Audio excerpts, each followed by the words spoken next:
بسم اللہ الرحمن الرحیم۔ ہینسل اور گریٹل۔ پیارے بچوں، ایک دفعہ کا ذکر ہے کہ جنگل کے قریب دو بہن بھائی ہینسل اور گریٹل رہا کرتے تھے۔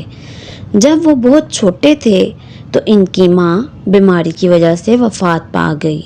وہ اپنے باپ کے ساتھ جنگل کے قریب ایک جھونپڑی میں رہتے تھے۔ ان کا باپ پیسے کمانے کے لیے لکڑیاں کاٹتا تھا۔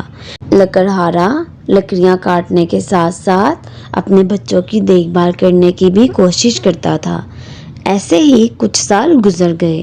بچوں کی دیکھ بھال کے لیے اسے دوسری شادی کرنی پڑی تاکہ وہ اپنا کام اچھے سے کر سکے۔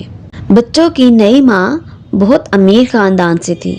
اسے ان کا غریب ہونا اور گھنے جنگل میں جھونپڑی میں رہنا بالکل پسند نہیں تھا۔ اسے اپنے سوتیلے بچوں سے بھی بہت نفرت تھی۔ سخت سردیوں کی ایک رات سونے سے پہلے ہینسل اور گریٹل کو کچھ سنائی دیا۔ سوتیلی ماں باپ سے کچھ کہہ رہی تھی کہ سردیوں میں ہم کیسے گزر بسر کریں گے، کیونکہ کھانے کا سامان بہت کم ہے اور آپ کا کام بھی نہ ہونے کے برابر ہے۔ کیوں نہ ہم ان بچوں کو کہیں چھوڑ آئیں، ورنہ ہم بھوک کے مارے مر جائیں گے۔ باپ پریشانی سے بولنے ہی والا تھا کہ سوتیلی ماں کہنے لگی، آپ چپ رہیں، میں نے سب سوچ لیا ہے۔ کل ہم جنگل میں لکڑیاں اکٹھی کرنے جائیں گے اور ان بچوں کو وہیں پر چھوڑ دیں گے۔ یہ سب سن کر گریٹل رونے لگی۔ ہینسل گریٹل کے پاس آیا اور اسے تسلی دینے لگا، پلیز گریٹل، تم رو مت، ہم کسی نہ کسی طرح گھر واپس آنے کا راستہ ڈھونڈ لیں گے۔ رات دیر میں ہینسل باہر گیا اور اس نے بہت سے چھوٹے پتھر اپنی جیب میں ڈال لیے۔ صبح ہوتے ہی وہ جنگل کی طرف نکل پڑے۔ ان کے باپ نے انہیں بتایا کہ وہ سب کہیں گھومنے جا رہے ہیں۔ چلتے چلتے کسی کے دیکھے بنا راستے میں ہینسل پتھر گراتا گیا تاکہ واپسی کا راستہ آسان ہو سکے۔ دوپہر کے بعد باپ اور سوتیلی ماں نے آگ جلائی اور انہیں بتایا کہ وہ کچھ کھانے کی تلاش میں جا رہے ہیں، کچھ دیر بعد واپس آ جائیں گے۔ وہ چلے گئے اور اس گھنے جنگل میں غائب ہو گئے۔ وہ یقیناً واپس نہیں آئے۔ اندھیرا چھا گیا اور رات ہونے لگی۔ جنگل میں آس پاس کے جنگلی جانوروں کی بہت خوفناک آوازیں سنائی دینے لگی، جس سے دونوں بچے بہت ڈر گئے۔ یہ آوازیں سن کر ہینسل اور گریٹل وہیں آگ کے پاس بیٹھے رہے جب تک کہ چاند نہ نکلا۔ اب وہ دونوں راستے میں بکھرے پتھروں کی اور چلنے لگے جو کہ چاند کی روشنی میں چمک رہے تھے۔ وہ گھر کے راستے کی طرف جا رہے تھے۔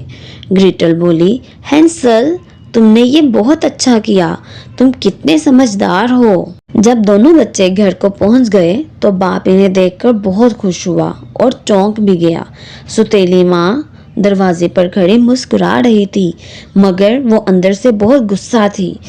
وہ ان بچوں کے واپس آنے پر بالکل خوش نہ تھی اور بہت پریشان ہوئی۔ وہ جلد ان بچوں سے اپنی جان چھڑوانا چاہتی تھی۔ آخر 3 دن بعد سوتیلی ماں نے ان بچوں سے جان چھڑوانے کا دوبارہ سوچا۔ اس رات اس نے ہینسل اور گریٹل کے دروازے کو لاک کر دیا تاکہ ہینسل پھر سے پتھر جمع نہ کر پائے، مگر ہینسل ایک سمجھدار لڑکا تھا۔ اس بار جاتے ہوئے اس نے بریڈ کے ٹکڑے اپنی جیب میں رکھ لیے اور راستے میں نشانی بناتا گیا۔ پہلے کی طرح اس بار بھی ماں اور باپ بہانہ بنا کر انہیں وہیں پر اکیلے چھوڑ کر چلے گئے۔ جب ماں باپ کے واپس آنے کی امید ختم ہو گئی تو ہینسل اور گریٹل سورج ڈوبنے سے پہلے وہاں سے چل پڑے، مگر اس بار انہیں بریڈ کے نشان نہیں ملے کیونکہ پرندے سارا بریڈ کھا چکے تھے۔ اب گریٹل رونے لگی۔ آج پہلی دفعہ ہینسل بھی یہ سب دیکھ کر نا امید ہو گیا۔ اس بار بچے سچ میں بغیر کھانے اور موت کے خوف کے ساتھ جنگل میں کھو چکے تھے۔ وہ 3 دن ایسے ہی گھومتے رہے۔ تیسرے دن انہوں نے برف کی طرح سفید ایک پرندے کو دیکھا۔ پرندہ ان کے لیے اپنی خوبصورت آواز میں گانا گا رہا تھا۔ کچھ پل کے لیے وہ اپنی بھوک کو بھول گئے اور اس پرندے کے پیچھے بھاگنے لگے۔ وہ پرندے کا پیچھا کرتے کرتے ایک عجیب سے گھر کے سامنے پہنچے۔ اس گھر کی دیواریں بریڈ کی بنی ہوئی تھی، گھر کی چھت کیک اور کھڑکیاں ٹافیوں کی بنی ہوئی تھی اور پورا گھر رنگین کریم سے بھرا پڑا تھا۔ ہینسل اور گریٹل کو اپنی آنکھوں پر یقین نہ آیا۔ گھر غیر یقینی طور پر بہت مزے کا دکھائی دے رہا تھا۔ بچے اپنی ساری تھکن بھول گئے اور گھر کے اندر جانے کو بھاگے۔ جیسے ہی ان دونوں نے گھر سے کچھ کھانا شروع کیا، انہوں نے گھر کے اندر سے ایک آواز سنی، میرے گھر کو کون کھا رہا ہے؟ انہوں نے آس پاس دیکھا۔ دروازے پر انہوں نے ایک بہت پیاری سی دادی ماں دیکھی۔ جب انہوں نے دادی ماں کو سب کچھ بتایا جو ان کے ساتھ ہو چکا تھا تو دادی ماں کو بہت برا لگا۔ وہ ان بچوں کو اپنے ساتھ گھر کے اندر لے گئی۔ گھر کا اندرونی حصہ باہر کے حصے سے بہت مختلف تھا۔ اندر بہت زیادہ اندھیرا تھا اور کچھ اچھا محسوس نہیں ہو رہا تھا، لیکن بہت تھک جانے اور بھوک کے باعث ان دونوں نے اس چیز کی پرواہ نہیں کی۔ بوڑھی عورت نے میز پر بہت سی اقسام کے کھانے رکھے جو کہ بچوں نے اس سے پہلے کبھی نہیں کھائے تھے۔ اس رات وہ بہت نرم بستر پر سوئے۔ اس سے پہلے وہ کبھی اتنے نرم بستر پر نہیں سوئے تھے۔ جب صبح وہ جاگے تو بوڑھی عورت وہاں موجود نہ تھی۔ ہینسل اور گریٹل نے ادھر ادھر دیکھا، انہیں کوئی نظر نہ آیا۔ کوریڈور کے آخر میں انہوں نے ایک چھوٹا سا دروازہ دیکھا۔ جب انہوں نے دروازہ کھولا، اندر بہت زیادہ خزانہ تھا۔ وہ دونوں بہت حیران ہوئے۔ ہینسل اس خزانے کو اور قریب سے دیکھنا چاہتا تھا، تبھی انہوں نے پھر سے ایک آواز سنی، ہاں تو تم دونوں یہاں کیا کر رہے ہو اور کیا سوچ رہے ہو؟ ہینسل اور گریٹل نے مڑ کر دیکھا۔ ان کے سامنے ایک خوفناک چڑیل کھڑی تھی۔ بری عورت ہی چڑیل تھی جو ان دونوں کو اپنے تہہ خانے میں لے جانا چاہتی تھی۔ ہینسل اور گریٹل خود کو بچانے کے لیے دروازے کی طرف بھاگے تو دروازہ بند ہو گیا۔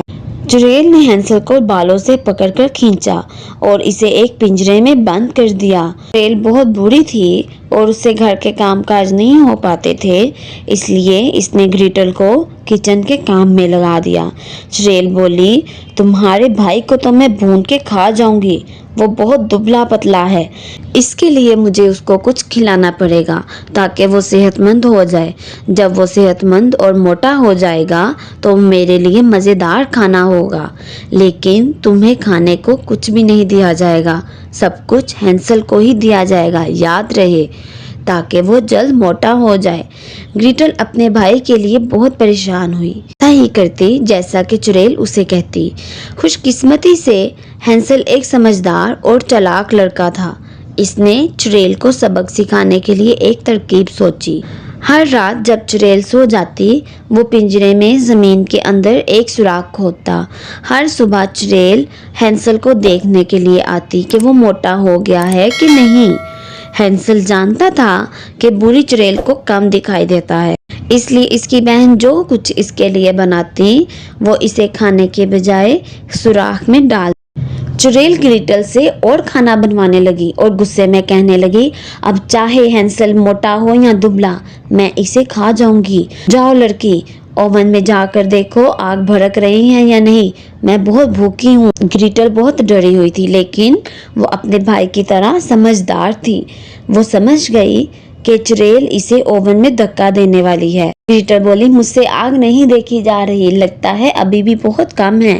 چڑیل نے گریٹل کو دھکا دیا اور اپنا سر اوون میں ڈالا تاکہ وہ آگ کو اچھے سے دیکھ۔ موقع اٹھاتے ہی گریٹل نے اپنی پوری طاقت سے چڑیل کو دھکا دے کر اوون کے اندر پھینک دیا اور اوون کا دروازہ بند کر دیا۔ چڑیل چیختی اور چلاتی رہی۔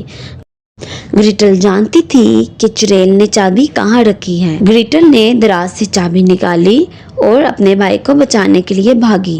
اس نے پنجرے کو جلدی سے کھولا اور ہینسل کو باہر نکالا۔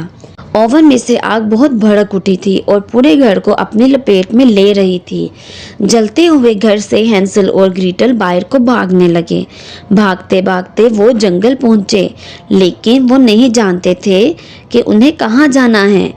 کچھ دیر بعد انہوں نے ایک بہت بڑا سوان دیکھا جو کہ دریا میں تیر رہا تھا۔ اس سوان نے بچوں کو ایک ایک کر کے اپنے اوپر بٹھایا اور دریا کے دوسرے کنارے اتار دیا۔ بچوں نے آس پاس دیکھا، اچانک انہیں محسوس ہوا کہ وہ گھر کے راستے پر ہیں۔ وہ جتنا تیز بھاگ سکتے تھے وہ بھاگے اور اپنے گھر پہنچ گئے۔ لکڑہارا اپنے بچوں کو دیکھ کر بہت خوش ہوا اور خوشی سے رونے لگا۔ وہ بولا، میرے پیارے بچوں، تمہاری ستیلی ماں مجھے چھوڑ کر اپنے گھر واپس چلی گئی ہے۔ مجھ سے بہت بڑی غلطی ہوئی جو میں نے دوسری شادی کر لی۔ میرے بچوں، تم لوگ مجھے معاف کر دو۔ ہم نے تم دونوں کو جنگل میں چھوڑ دیا تھا۔ میں نے جو کچھ کیا میں اس کی معافی مانگتا ہوں۔ میں نے جنگل میں تم دونوں کو بہت ڈھونڈنے کی کوشش کی مگر ڈھونڈ نہ پایا۔ ہینسل اور گریٹل اپنے باپ سے اتنا پیار کرتے تھے کہ انہوں نے وہ سب کچھ بھلا دیا جو کچھ ان کے ساتھ ہوا۔ وہ اپنے باپ کے لیے ایک تحفہ لے کر آئے تھے۔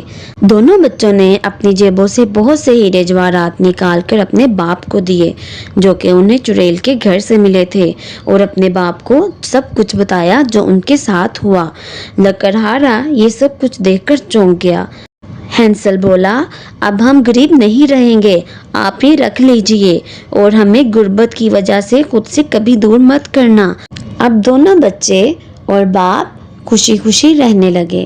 پیارے بچوں، آج کی کہانی آپ کو کیسی لگی؟ لائک کر کے ضرور بتائیے گا۔